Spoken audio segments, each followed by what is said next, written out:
Makes you wanna go.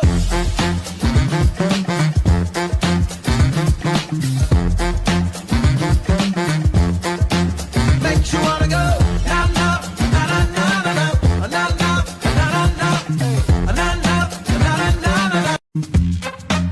Makes you wanna go.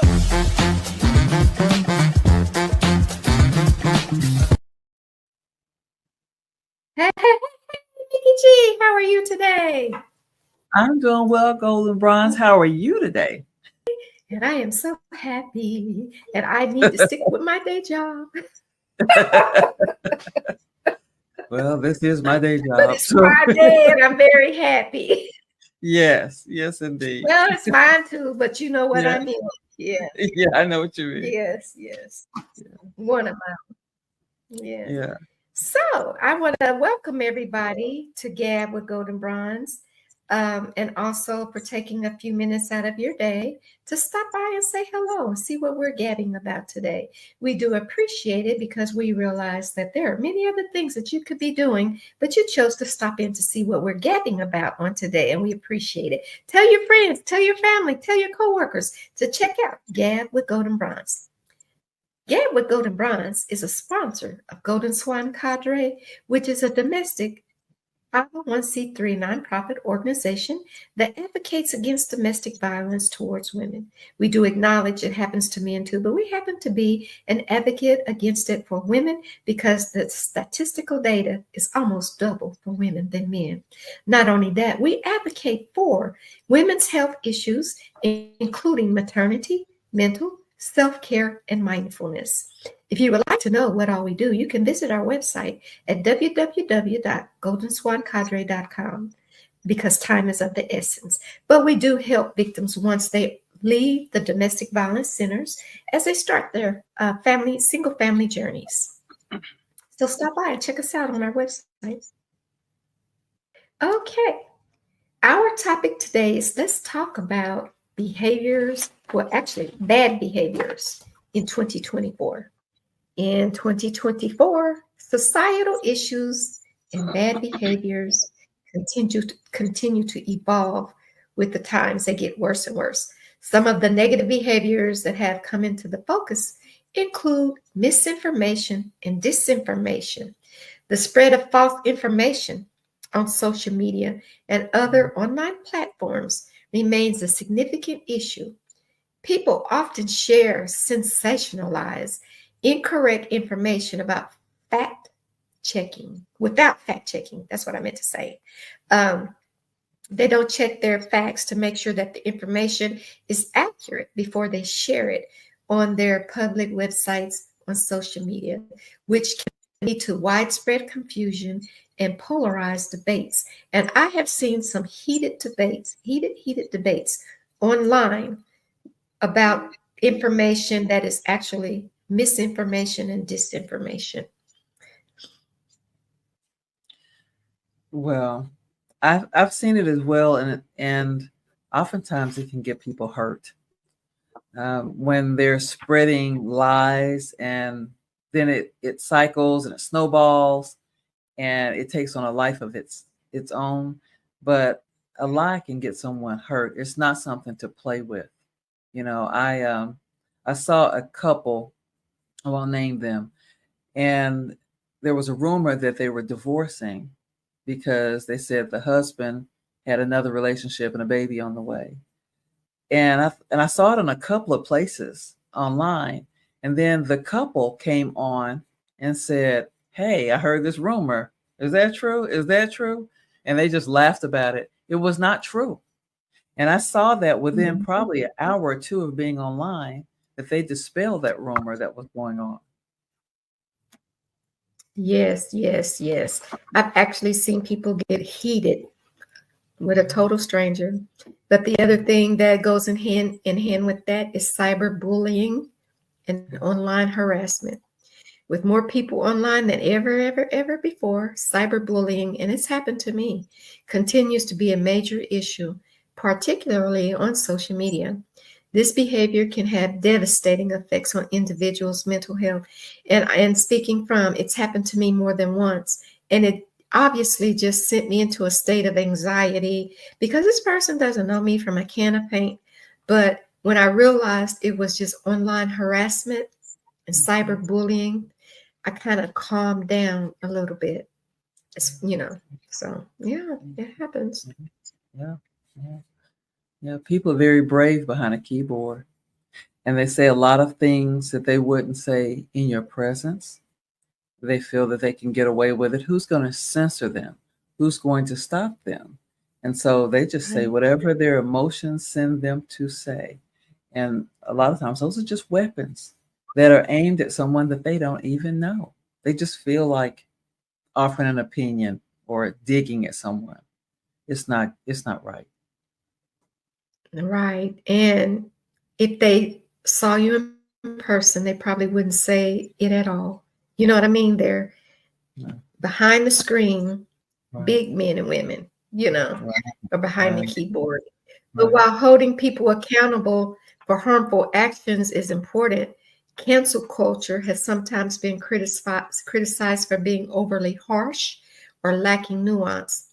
It can lead to public shaming without giving individuals a chance to explain their position or situation or to even improve in whatever it is that they're doing. Like block, that is the way it goes nowadays.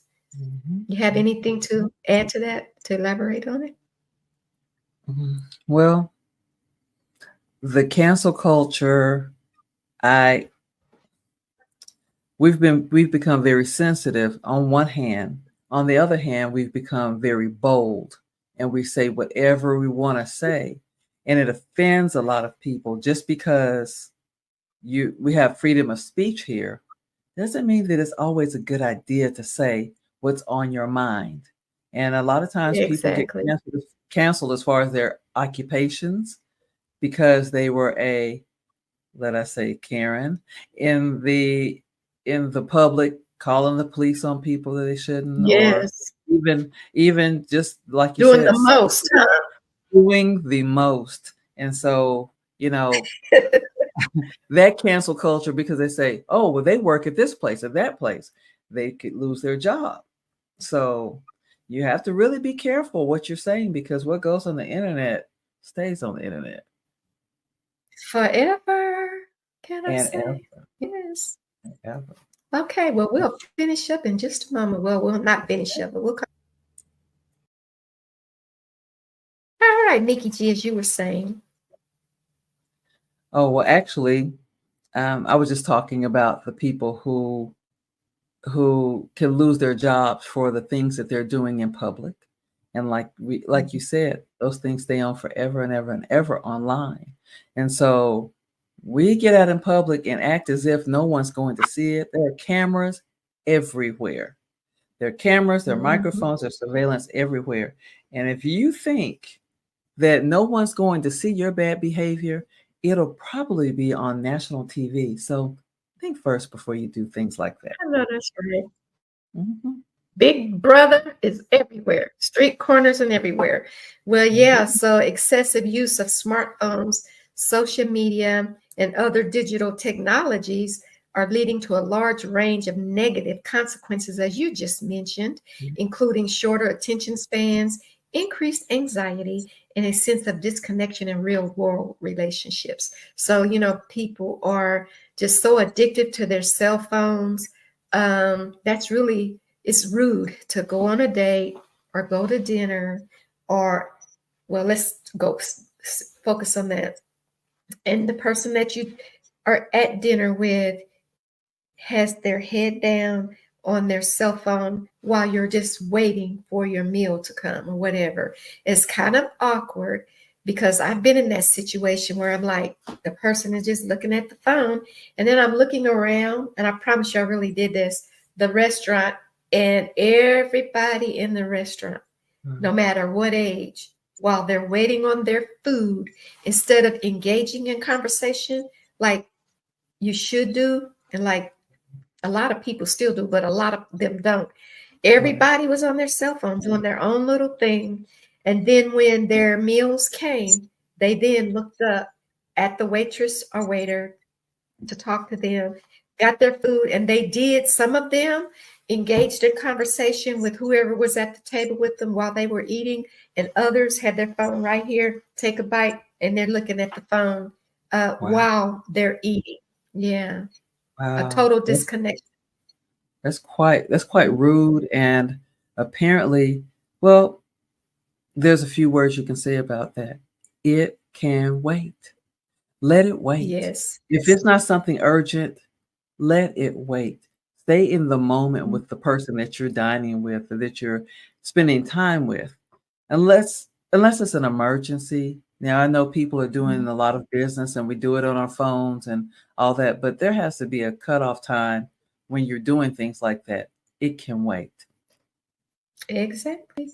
And you know, when you even get out of that little bubble of family and friends, despite the ongoing climate crisis, many individuals and corporations still engage in behaviors that harm the environment, such as excessive waste and overconsumption and a reluctance to adopt to sustainable practices, which is a bad behavior for corporations in the United States in 2024, and probably before and after, for until we clean up some of these environmental factors. That is also considered on the corporate level a bad behavior. Well, Indeed. yeah. So Indeed. societies in many parts of the world are experiencing an increasing political and social polarization. We know that, don't we? Just by looking at the news Oh, today do we? during this Yeah. election time. Yeah. This divide is often fueled by a lack of empathy towards the other party or people, with people retreating in where they only hear views that conform to their way of thinking and confirm their biases. But because of that, there is this thing of bad behavior that's becoming common to just put out there in the universe. Is something different. So Yes. People have become very emboldened because they're around like-minded individuals that whose minds are poisoned like theirs, and so they feel very bold because they have a team behind them, other people who think the mhm, same way. And when you digest the same information over and over and over again, that's a type of programming, mental programming, that is hard to snap out of if you don't listen to other voices. exactly. And even if someone doesn't agree with your position or way of thinking, it is not okay just to be blatantly rude to Yeah. them for their point of view. We have to, in this society, learn to hear people. We might learn something. You know, if you sit and listen to what someone has to say, you might actually learn something that you thought you knew, but you really didn't, till you talk to somebody different than you. Engaging with people different than you, different cultures, different religions, different political views, even can enlighten you on things that maybe you thought you knew about, but Right. you didn't take the time out to talk to someone to say, why do you feel this way? You know, Right. and even if you don't agree, even after hearing them, you'll have a little more empathy because you know exactly why they feel that way. So, yeah, that's very, very important. Um, that people now have the lack of empathy towards one another, and the rise of virtual everything, virtual meetings and digital communication has led to a decline in meaningful face-to-face interactions. And we kind of hit on this when we were talking about children and cell phones. It's just not children, but that was what we were talking about at that moment. Right. When you are so used to living in the virtual world, and then you lack the skill or you lack the development of, in the case of a kid, but the skill to have face-to-face interactions with other human beings.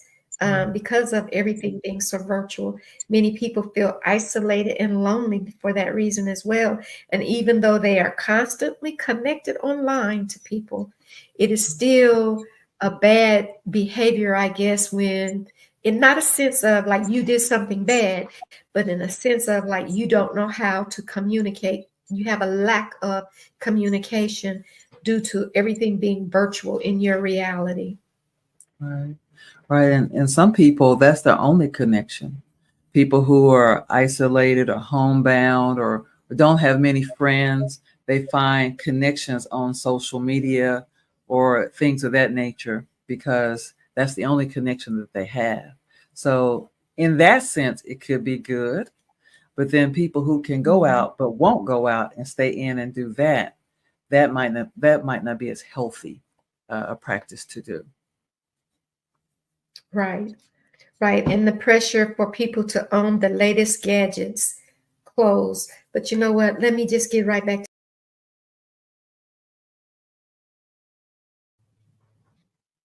All right. As I was saying, the pressure for people to own their latest gadgets, clothes, or cars often lead to unhealthy comparisons to other people and feeling of inadequacy. This consumer culture can overshadow more meaningful values in life, such as community, relationships, and personal growth. And a lot of people tend to want to keep up with what they see on social media, which is oftentimes fabricated in some instances. It's a sense of they think it's reality, but it's really not. And so it puts pressure on them to try to feel like they have to step up to be more adequate or they feel inadequate. And it can cause some mental um, challenges for some people. Indeed. Even on the commercials, the advertising, um, I knew a person at one point who had a cell phone, and the next one was coming out, the next generation. I said, "Is something wrong with your cell phone?" They said, oh no, the new one's coming out. I got to get it." So there's that pressure. I don't know if it's advertisement. I don't know if it's societal pressures or peer pressure that you have to spend $1,200 every year on a new cell phone. Really? Yeah. So, yeah.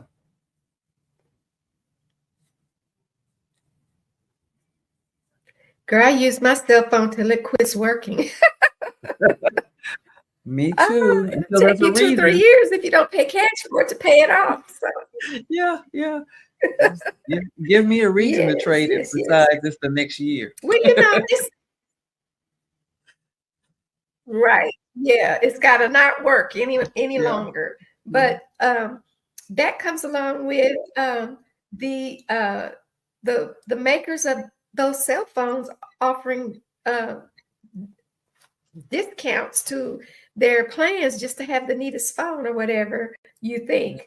I got caught up on that one time and I traded mine in thinking that I was going to get $300 or $400 off of the other phone, and I ended up paying for that phone and that phone until that one was paid off to pay for that. I was paying for two phones at one time, but they had the phone in their possession. I don't know how that happened, but I'm not doing that again. But I digress. They say being a workaholic is a bad behavior.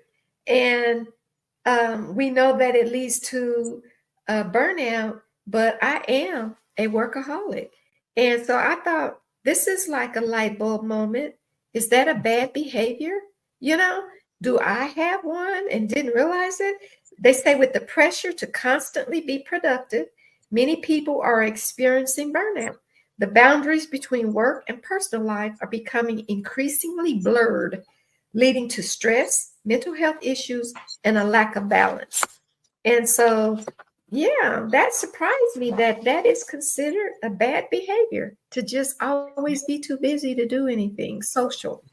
I know it's not healthy because I do find that time, but I'm usually burnt out when I do it. And I'm just being transparent. When I get to that point of I can't push myself any further, then I take a recess. Yeah, yeah. Well, for you, maybe I could be wrong. It's become a habit over so many years, and you're used to having a um, high activity schedule. Now, I can't say that it's a bad behavior. It might work for you, but some people they work so much that their families suffer. They can't spend time with their children, or their spouses, or anything like that, or they don't take care of themselves. They get into poor eating habits because they don't have time to eat because they're always working, they're always doing something. So it can be a bad behavior, it can be destructive. Yes. Thank God it hasn't been destructive for me yet, but I have, you're probably right on the money. Had my life took a turn that required me to think outside the box and go back to school and learn something else to do, which is real estate, in addition to my nursing, which I was a nurse and a realtor concurrently for 20 years. And so, yeah, I think it became a normality, something that was normal. When I became a single parent, that's what I did. So, yeah, you're probably right. I've just gotten adjusted to it and just kept rolling with it. But it's been a positive as well. It's improved my standard of living. And so God saw a need for me to do it and a way for me to keep going with it. And I appreciate that. Amen. Yeah, these behaviors reflect both the challenges of living in a rapidly changing world and the need for greater mindfulness, which is one of our initiatives for Golden Swan Cadre. The need for us to have more empathy for other people and the reason they feel and think the way that they do. There's always a story and a backstory. And sometimes we need to stop and ask, well, exactly, why do you feel that way? Or why do you say that? Or instead of just assuming the opposite or the absolute worst. And we need to take some responsibility. Society's focus in 2024 seems to be on how to manage these issues while fostering a healthier, more compassionate world. And that's why we're here doing what we are doing.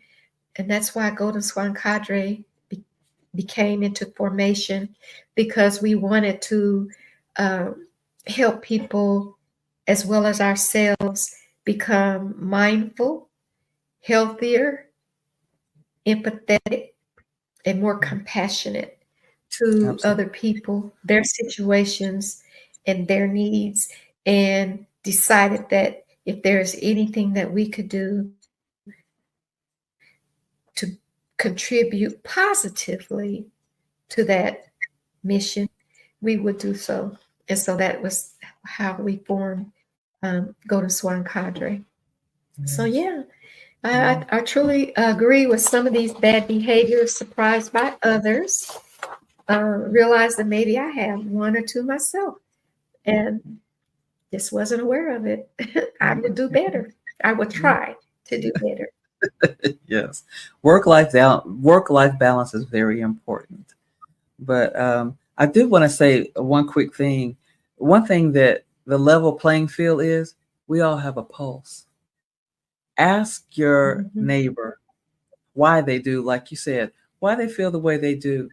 Instead of talking at each other, let's speak Mhm. with each other. And that will make a better discourse. I think a more comfortable world for us to live in, a comfortable society. I agree. And Mickey G, some of these things that we are saying that we can implement with our neighbors, I'll speak on in just a moment because it's lengthy. We'll be right back.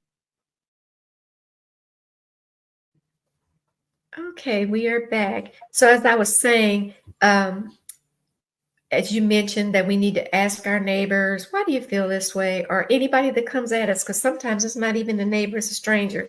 You may say something in public and people are Karens in a negative way, and or Kenups, if it's a man or whatever you want to call them, because I think that's the name they gave the men that I saw.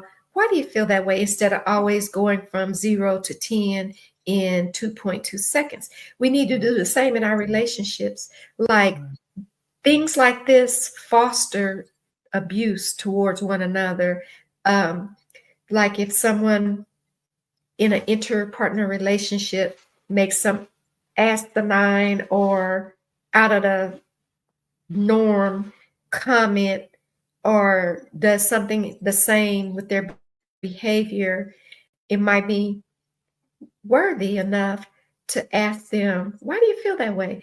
It could be from childhood, their childhood trauma. Believe it or not, sometimes the abuser's trauma towards you is from a result of their own childhood trauma. We're oblivious to it when we get into these relationships, but things like this come out over time, you know, and that's why it's important to spend a little time to get to know people. And doing so, maybe you can avoid some hardship on the back end, some hurt, some unintentional anger if you take the time to explore a person's mindset, why they do things. So enough of that. We're going to talk about sisterhood amongst women and what it should look like and what it looks like. And I think this is a real interesting and fun topic because I don't have a biological sister, and I always go seeking those types of relationships with other people. And I'm successful with some people and not with others. And I don't even get too much in my feelings about that because everybody doesn't like everybody. And sometimes you don't have to do anything to be liked. But sisterhood among women refers to a sense of solidarity in my mind, mutual support, like I support you. You see, is your endeavor or interest or purpose, and shared understanding with the community of women. To me, it's rooted in the belief that women can uplift one another by fostering relationships based on trust, respect, empathy, and common goals. And it's not one-sided, in my opinion. It should be mutual. And I find sometimes it's not. The way that maybe I would not say something to you because that pulse that you talked about, Right. I felt that, well, I wouldn't want anybody to do that to me, but I've had it done to me, Right. So, Right. but you're right. If you have that pulse and well, I wouldn't want anybody to say that to me, I'm not going to say it to them. Sisterhood emphasizes to me a collective empowerment, and it is what I try to foster and do with Golden Swan Cadre. It was my mindset when I said we are a sisterhood. This is what I thought and meant that, and still intend for us to be, what I just mentioned above, recognizing that each woman's successes and well-being contribute to the strength of the whole community. And I try to give everyone in Golden Swan Cadre a platform to empower themselves in whatever it is that their endeavor is. It's not just about one person. It's about, let's all of us show off our strengths. Use your strengths. Let's do this together. So that was when I first started Golden Swan Cadre. I mentioned that we were a sisterhood, and reluctantly I took that part off because it didn't feel like it to me. I wasn't feeling it. Right. I want to get that back. I'm working very hard to build that back within our Golden Swan Cadre community. And so hopefully, God is good. That will happen with the right mix of people. Yes. Yes. Yes. And I think, and I'm part of Golden Swan Cadre proudly. I think that it comes from a commonality of your heart, a commonality of your passion, the things you agree on. Everyone may not arrive at that same place in the same way because we come from different places. But if you have the same passion, you're like-minded, a sisterhood can be built. Now, sometimes in the female community, we tend not to trust each other, and sometimes we become very catty and we talk behind each other's backs and we do things like that. Wouldn't it be beautiful if we put all that aside and just work together, and the passion and the interest that we have, that we do share together? You're right.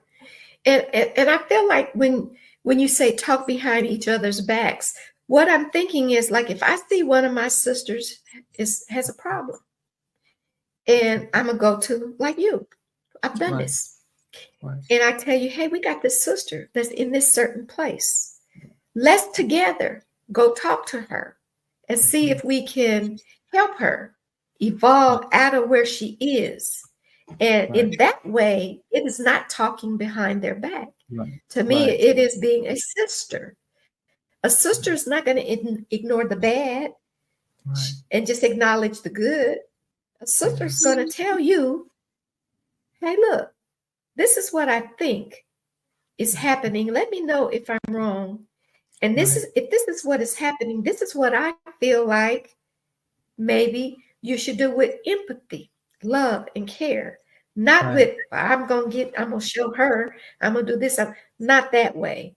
Right. But if we bring up an issue that we notice about the other in a loving, empathetic way to help one another, it's received. Now, anybody that ever comes to me in a loving manner, I have an open ear to.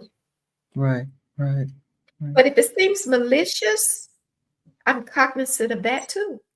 Right. I may not ever say anything to them, Mikki. You know how I am. I may not Yes. say a word, but my actions will let you know that I know. And all I want you to know is that I know.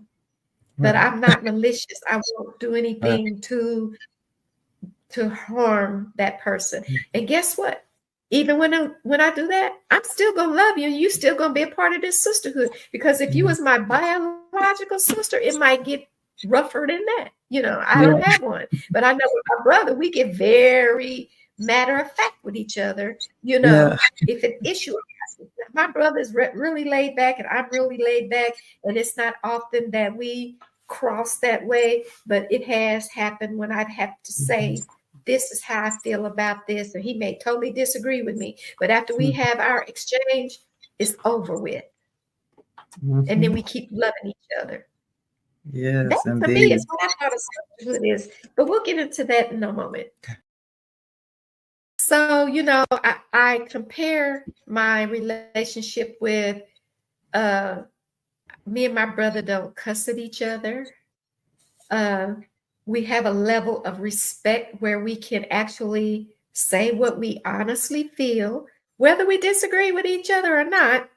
And at the end of the day, when the conversation was had, whether we agreed, and I don't have to say, well, I don't like the way you do this, or I have lost respect for you for that. No, we just agreed to disagree. That's it. And we move on and we love each other through it. And guess what? At the end of that conversation's over with. That's what I thought a sisterhood was like. I don't have a biological sister, but I compared it to a relationship like where you share experiences. You stand against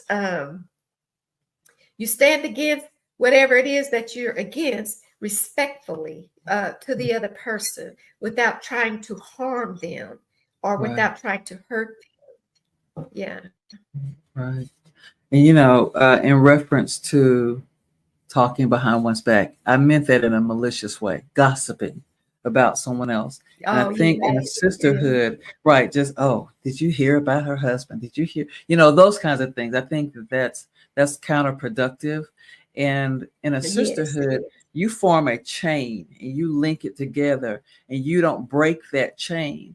And when one of your sister is going through something like you were stating earlier, then you cover her, you protect her and help her work through it. You don't blast her out to the world. Well, she has a drinking problem or whatever. You don't blast her out to the world. You help her and say, sis, I noticed this and that about you. Is there any way I can help you? How can I support you? Or how can we support you as we support other women? So I find that to be very important. Yes. So are we good to keep going with the conversation? We are good. We probably have another 5-6 minutes. Okay, good. Thank you. So, I always wanted a sister, and I have spent so many years just getting education and working and being a mother and a wife and going to church and volunteering and doing volunteerism with other organizations and stuff. And then I decided I want to do this.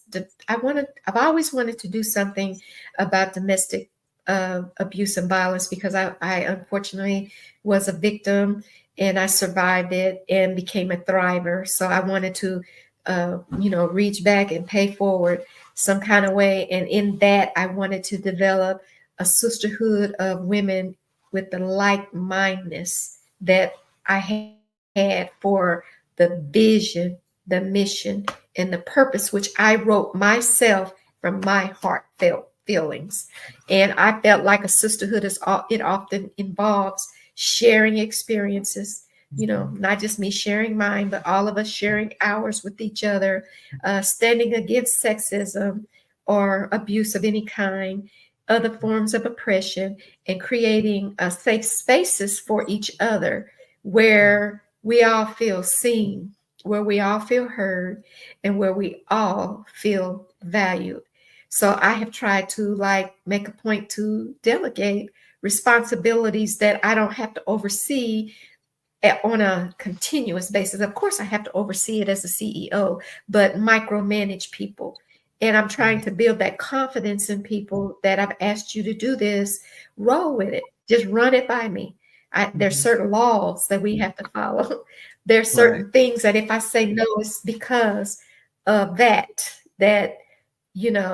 like for television, there's certain protocol that you have to follow. And it's the same with a nonprofit organization. And it is a state that you reside in, and the federal government, the state law, and everything. Those laws you have to follow and be compliant in. So whether in personal, professional, or social context, sisterhood to me is about fostering unity, celebrating our diversities, because we are diverse. We are going to have differences, and champion each other's achievements. Nothing to try to squash that. To me, is not sisterly, like abandonment or just anything that is not upholding a sister. Treat each other like you would your blood sister. And I'm having to learn what sisterhood really is in the real realm of things. I even talked to you about you and your relationship with your sister is what I envision a sisterhood is like. Going on vacations together, taking the good with the bad, being there with them when they're sick, and being there with them when they're well, being there with them when they're down and lifting them up. So now they're up. That's what I think a sisterhood is. Yes. Well, you have See that with you have you, sister. yeah. Well, we've traveled together and enjoy that kind of like a sisterhood, but we're not Yes. sisters. But Right. you make a very good point as to what it is. And I was thinking when you were talking about a crab in the barrel mentality, we should never sabotage our sister. We should never, because our Right. sister is climbing and becoming successful, that's when we praise and uplift her and say, you keep going, you keep going. I'm so proud of you. This is a good thing you're doing. How can we help you? How can we support? That's what sisters do. The other thing is counterproductive to a woman, a network of women who are building one another, because we need that. We need that as a Right. sisterhood. Yeah. Yeah. So yeah, I am honored to have the ladies in the Golden Swan Cadre as my sisterhood. I am working on building um, with them and them with each other that level of trust, especially respect, empathy, and sharing common goals. That is my 2025 personal initiative. Is now I can't make anybody do what they don't want to do, but I just want to strengthen the sisterhood within the Golden Swan Cadre, and I think it's doable. I think with the right personalities, and I've had people say, I've come to realize that this just isn't for me. And you know what? I never say okay. I mean, I never say, I don't push back. If they feel this is not for them, I say okay and Right. give them my blessing and Right. let them exit, because I'm not the type of person to argue with you about staying in this. You have to feel it in your heart, because this organization is about helping women. We are women helping women. And if you are a woman that don't have that passion to help another woman, then maybe this is not for you. And that's all I can say is, okay. I love all my sisters that have been past, present, and future Golden Swan Cadre members. I love them all. But you know, if they tell me this is not for me, then I honor that. I honor that. And so let's build a sisterhood amongst the Golden Swan Cadre. Yes. Yeah. And I will say, as a member of Golden Swan Cadre, I appreciate your leadership and your flexibility and you pushing us, you know, to do what our strengths are. So I want to personally thank you as one of the sisters of Golden Swan Cadre for all that you do. People don't realize how much you do behind the scenes. I'm getting emotional, so I'm going to stop. But thank you so much for all that you do. Don't make me cry here. But I know a lot of what you do. A lot of people don't know what you do. So thank you for all the work, all the sleepless hours you put into it for women. So we thank you. Thank you. Thank you, baby girl. You're welcome. Okay. So, honey, take us on out of here before you all right. Cry. Take us on out Give of here. Me the tissues. Okay. All right. So you may now see Gab with Goldn Bronze show, brought to you by the Village Global TV Network. That is so exciting. Please make sure you tune in and we'll see you there. Because we're sponsors of Golden Swan Cadre, I'm going to tell you ways that you can donate. So there's several channels. So we'll start with Chime.